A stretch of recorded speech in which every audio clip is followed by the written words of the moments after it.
Hello students and my dear friends, I am Dr. Shalini Shukla and today is September 3rd, 2020, Thursday. So let's start with Business Standard Daily News Analysis. Inspiration of the day is winners are not people who never fail, but people who never quit. In today's discussion, we are going to cover these articles. So let's start with article number 1 given on page number 1. PUBG crashes out as India bans 118 more Chinese apps. Government of India has invoked its power under section 69A of the Information Technology Act and again banned the 118 more Chinese apps citing the security threats. तो expert का ये कहना है basically कि ये जो Chinese app ban हुए हैं, ये जो इंडिया और चाइना के बीच में जो रीसेंट क्लैशेस हुए हैं, जो रीसेंट इश्यूज़ हो रहे हैं ऑन लद्दाख, उसको लेकर के इंडिया का रिएक्शन है.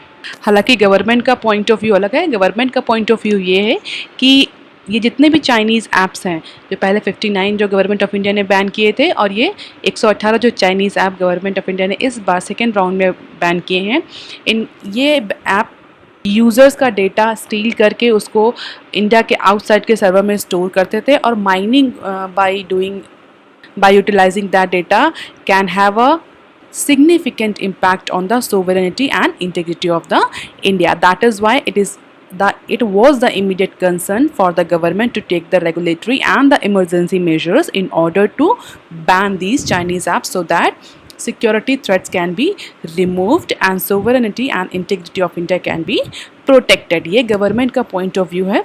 हालांकि एक्सपर्ट ये कह रहे हैं कि जो लद्दाख को लेकर के जो अभी रिसेंट जो क्लैशेस हुए हैं, जो इश्यूज़ फिर से रेज हो रहे हैं, उसके लिए एक रिटेलिएटरी मेजर्स है. बट जो बिज़नेस एक्सपर्ट हैं उनका ये कहना है कि इस तरह से चाइनीज़ ऐप को बैन करने से कोई मटीरियल इम्पैक्ट नहीं पड़ने वाला है टेंसेंट जैसी चाइनीज़ कंपनीज़ पर. तो अब इस न्यूज़ में कुछ जो कंसेप्ट हैं वो बहुत इंपॉर्टेंट हैं, बहुत बार रिपीट हो रहा, तो हो सकता है ये एग्ज़ाम में आपसे कई बार पूछ ले जाए. सबसे पहला इंफॉर्मेशन टेक्नोलॉजी एक्ट. तो ये कई बार न्यूज़ में आ चुका है इंफॉर्मेशन टेक्नोलॉजी एक्ट, तो इसके आप हाइलाइट्स भी देख लीजिएगा. और दूसरा data mining, data privacy and the issue of storing data storage into the server that located outside the India. तो इस तरह के जो इश्यूज़ हैं बेसिकली MNC से चलते रहते हैं गवर्नमेंट ऑफ इंडिया के. सिर्फ चाइनीज़ ऐप से ही नहीं, अदर MNC से भी, US की जो MNCs हैं उनसे भी ये डेटा प्रिवेसी को लेकर के, डेटा स्टोरेज को लेकर के कई सारे इश्यूज़ चलते रहते हैं. तो इन इश्यूज़ को भी आप थोड़ा सा डिटेल में देख सकते हैं. हो सकता है कभी कभी पूछ लिया जाए what is data mining, what is information technology act, किस सेक्शन के अंडर गवर्नमेंट को ये पावर मिलती है कि वो जितने चाइनीज़ ऐप्स हैं, जो भी अदर इंटरनेट रिलेटेड थिंग्स हैं, उनको बैन कर दें इंडिया में, या कौन सी मिनिस्ट्री इसको रेगुलेट करती है. तो ministry of electronic and information technology. तो ये सारे क्वेश्चंस बनते हैं. और अगर हम बात करें कौन कौन से मेजर चाइनीज़ ऐप है, जो बड़े बड़े चाइनीज़ ऐप बंद हुए हैं, जिनको बैन किया है गवर्नमेंट ऑफ इंडिया ने, उसमें सबसे जो पॉपुलर ऐप है that is PUBG. It is a multiplayer gaming app जो कि हमारे यहाँ टीनेजर्स बहुत यूज़ करते थे, उसको बैन कर दिया है. अली बाबा का जो पेमेंट ऐप है दैट इज़ अली पे. सर्च इंजन एक है बैडू करके. TikTok, WeChat, online ludo game, app lock, Tencent watch list, इस तरह के जो पॉपुलर ऐप्स हैं, वो एप्लीकेशंस हैं, वो बंद कर दिए गए हैं, बैन कर दिए गए हैं इंडिया में.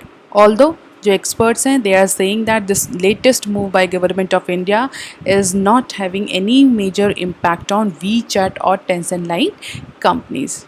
अब देख लेते हैं article number 2 given on page number 1. Unacademy turns unicorn with $150 million fund raise. Recently Unacademy ने भी इंडिया में यूनिकॉर्न के लिस्ट में अपनी एक नई जगह बना ली है, क्योंकि इस बैंगलोर बेस्ड स्टार्टअप ने रिसेंटली 150 मिलियन का फंड रेज किया है by partnering with Japanese conglomerate SoftBank, जिसके बाद इसकी वैल्यू अप्रॉक्सीमेटली $1.45 बिलियन की हो गई है. अनअकैडमी एक OTT प्लेटफॉर्म है. बेसिकली एक हॉबी चैनल की तरह यूट्यूब पे स्टार्ट हुआ था इन फाइनेंशियल ईयर 2010 और जल्द ही इसने ग्रो करके एक यूनिकॉर्न का फॉर्म ले लिया. रिसेंटली जो जापानीज़ कॉन्ग्लोमरेट सॉफ्टबैंक से उसने 150 मिलियन का फंड रेज किया है, जिसके बाद अनअकैडमी की जो वैल्यू है वो $1.4 बिलियन तक हो गई है. And that is 3-4 jump in last 6 month. तो बायजूस के बाद अनअकैडमी सेकेंड यूनिकॉर्न बन गया है इन इंडिया। जो ये फंड रेजिंग की एक्सरसाइज हुई थी, इसमें कई सारे जो ऑलरेडी एग्जिस्टिंग इन्वेस्टर्स थे उन्होंने भी पार्ट किया था, बट जापानी सॉफ्ट बैंक ने वो डील को विन किया, जिसमें जनरल अटलांटिक, फेसबुक, नेक्सस, इस तरह के इन्वेस्टर्स भी पार्टिसिपेट कर रहे थे। As per the Unacademy, the fund that Unacademy has raised to SoftBank will be utilized to launch the new products and to build a world-class team for an organization. अगर हम बात करें unicorns की या startups की India में, तो हम देख सकते हैं, और हमने कई बार ऑलरेडी डिस्कस किया, रिसेंटली बायजूस ने भी अपने फंड रेज किए थे, जिसके बाद बायजूस सेकेंड नंबर पे आ गया था इन terms of valuation after Paytm. हम ये देख सकते हैं, ये बेसिकली जो टॉप यूनिकॉर्न्स हैं, स्टार्टअप्स हैं इंडिया में, उनकी लिस्टिंग है, जिसको अब अनअकैडमी ने भी इस लिस्ट को ज्वाइन कर लिया है। Most valuable startup in India is Paytm. उसकी वैल्यूएशन कितनी है? $60 बिलियन। उसके बाद followed by Byju's, OYO, Ola cab, Swiggy, Zomato, renew power, and 13th position पे अनअकैडमी है, जिसने इस लिस्ट को ज्वाइन कर लिया है, यूनिकॉर्न के लिस्ट को, और उसकी वैल्यूएशन 1.45 की हो गई। अब यहाँ पे हो सकता है कई सारे स्टूडेंट के माइंड्स में क्वेश्चन आ रहा हो, व्हाट इज़ दिस यूनिकॉर्न, और यूनिकॉर्न कंपनीज कैसी होती हैं? तो यूनिकॉर्न्स बेसिकली स्टार्टअप्स का ही कुछ क्लासिफिकेशन आप कह सकते हैं। अगर हम आपको इसकी प्रॉपर डेफिनेशन बताएं तो ये होता है, unicorn is a term in business world which is basically indicate the startup that has valued over $1 billion। ऐसा स्टार्टअप जिसका वैल्यूएशन $1 बिलियन से ज़्यादा का हो चुका है, वो यूनिकॉर्न कहलाता है। ये बेसिकली ये टर्म जो कॉइन किया गया था फाइनेंशियल ईयर 2013 में किया गया था, और जैसा कि हम सभी को पता है, यूनिकॉर्न एक माइथिकल एनिमल होता है जो बहुत रेयरली मिलता है। दैट इज़ वाई यूनिकॉर्न के ऐसे स्टार्टअप जो बहुत रेयर इस पर्टिकुलर वैल्यू को अचीव करते हैं, उनको यूनिकॉर्न की टर्मिनोलॉजी दी जाती है। ऐसा कोई बहुत ही कंसेप्चुअल मीनिंग नहीं होता, it's a symbolic name given to the startup that has actually achieve the valuation over $1 billion. इसी तरह डेकाकॉन, हेक्टाकॉन भी टर्मिनोलॉजी यूज़ करी जाती है उन सारे स्टार्टअप्स के लिए जिन्होंने $10 बिलियन का और $100 बिलियन का मार्क रिस्पेक्टिवली क्रॉस कर लिया। तो unicorn, decacorn and hectacorn, 1 billion, 10 billion and 100 billion valuation. अब देख लेते हैं article number 3 given on page number 1। Mercantile Export of India scheme, that is called as MEIS, benefits capped at rupees 2 crore till December. If you have remember, we have already discussed about Mercantile Export of India scheme. इसके लिए एक separate video भी बना है जो कि आप describe section में जाकर के देख सकते हैं। न्यूज़ क्या है ये हम डिस्कस कर लेते हैं। The government has capped the benefit under its biggest export promotion scheme at 2 crore for each business on trade done between September 1 to December 31, sparking protest against the unilateral step. इस news को समझने से पहले थोड़ा सा merchandise export of from India scheme को थोड़ा सा समझना जरूरी है, अदरवाइज डिटेल में पढ़ने के लिए आप मेरे उस वीडियो लेक्चर को देख सकते हैं। Basically MEIS scheme was launch by government of India to boost the export of notified goods, not all goods, notified goods that are produced or manufactured in the country. The scheme has been introduced through foreign trade policy, that is called as FTP, and came into effect on 1st of April 2015. और जिसका time period set किया गया था वो 2020 तक का set किया गया था, जैसा कि कॉमर्स डिपार्टमेंट ने इंडिकेट भी कर दिया है कि जनवरी 1, 2021 से ये स्कीम ख़त्म हो जाएगी और नई स्कीम स्टार्ट होगी। MEIS स्कीम की क्यों लाई गई थी? What was the basic objective of MEIS scheme?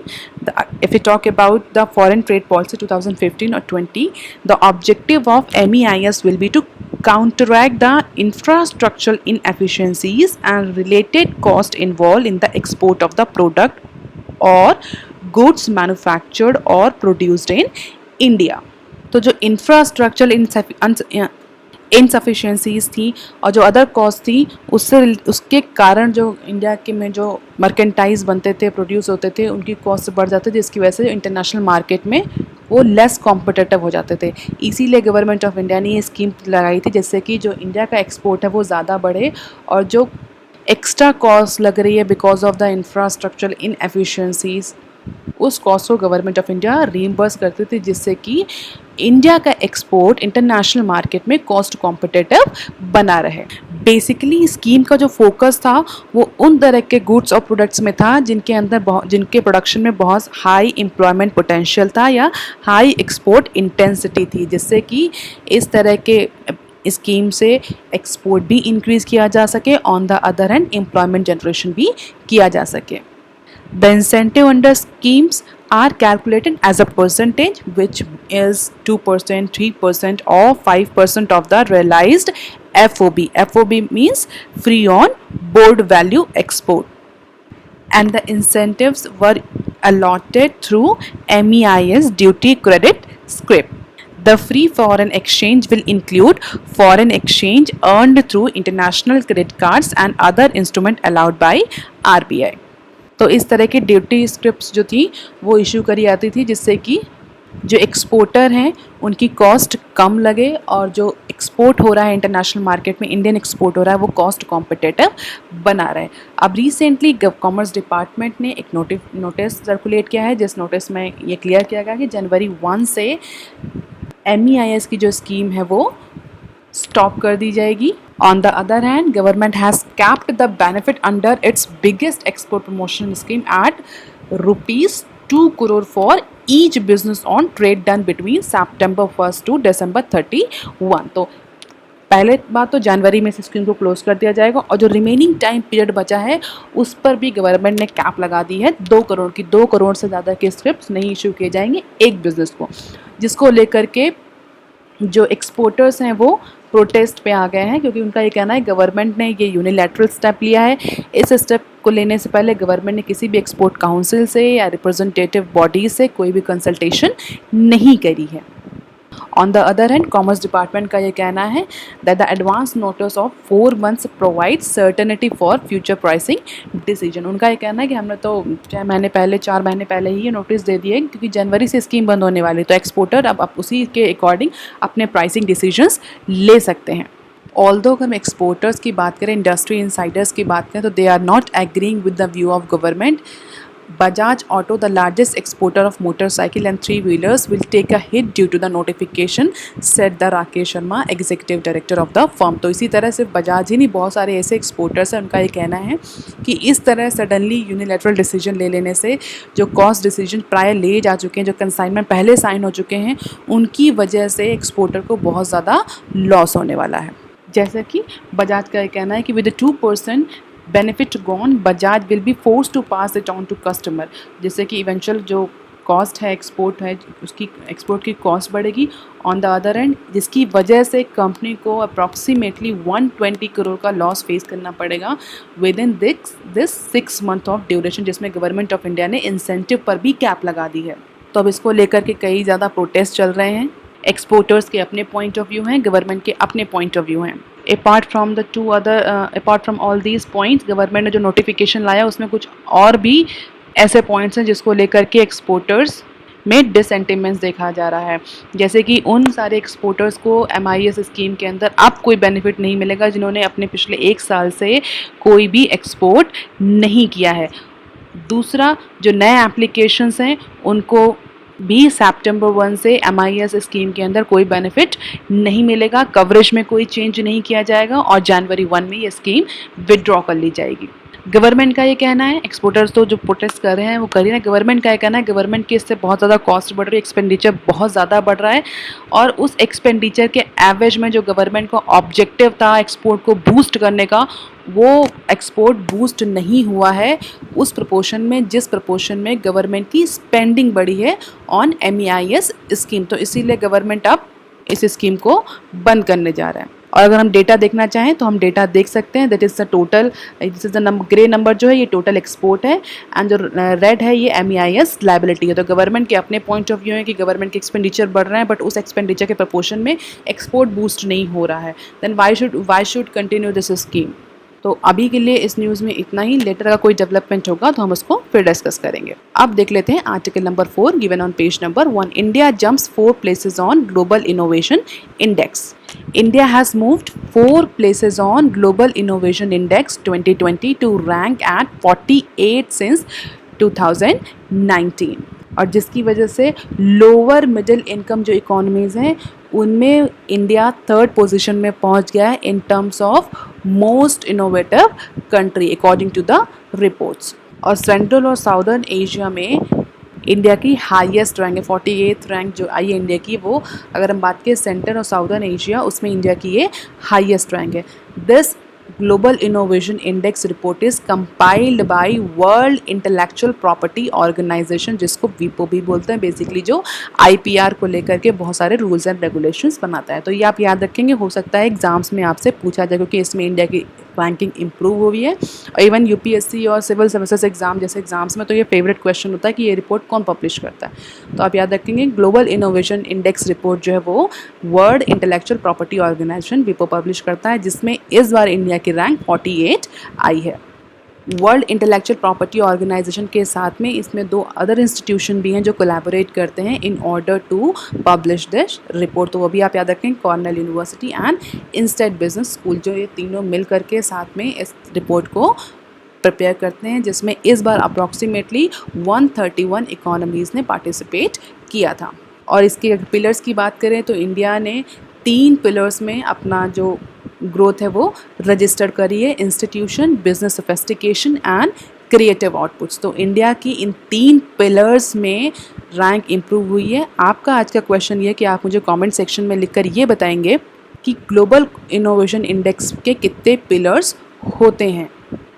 और अगर हम पिछले कुछ सालों से बात करें, 2015 में इंडिया की रैंक 81 थी, और अगर हम देखें 2015 से लेकर के 2020 तक तो कंटिन्यूसली एक गवर्नमेंट ऑफ इंडिया के मेजर की वजह से इंडिया की इनोवेशन इंडेक्स में रैंक इंप्रूव होती हुई आ रही है। टॉप 5 कंट्रीज़ जो टॉप पोजीशंस में हैं वो कौन कौन सी हैं? Switzerland, Sweden, US, UK and Netherlands. तो ये टॉप 5 इकोनॉमीज़ हैं, टॉप 5 कंट्रीज़ हैं जो ग्लोबल इनोवेशन इंडेक्स में टॉप 5 की पोजीशन पर हैं। अब देख लेते हैं some other news clips. Cabinet okays scheme to reform bureaucracy. The Union Cabinet on Wednesday approved the Mission Karmayogi, and that is considered as the biggest bureaucratic reform initiative aimed at capacity building to make government employee more creative, more proactive, more professional and technology enabled. And that Mission Karmayogi will end the culture of silos and will ensure the transparency. तो आप ये याद रखेंगे, बहुत important news है। Mission कर्मयोगी किस लिए आया था, इसका क्या पर्पज़ है, किस तरह के रिफॉर्म्स लाए हैं इस मिशन कर्मयोगी की तरह से लाए गए हैं। तो ये बहुत इंपॉर्टेंट क्वेश्चन बन जाता है आपके इस बार के किसी भी एग्ज़ाम के लिए, स्पेशली सिविल सर्विसेज जैसे एग्जाम से। तो mission Karmayogi is for bureaucracy के रिफॉर्म के लिए है।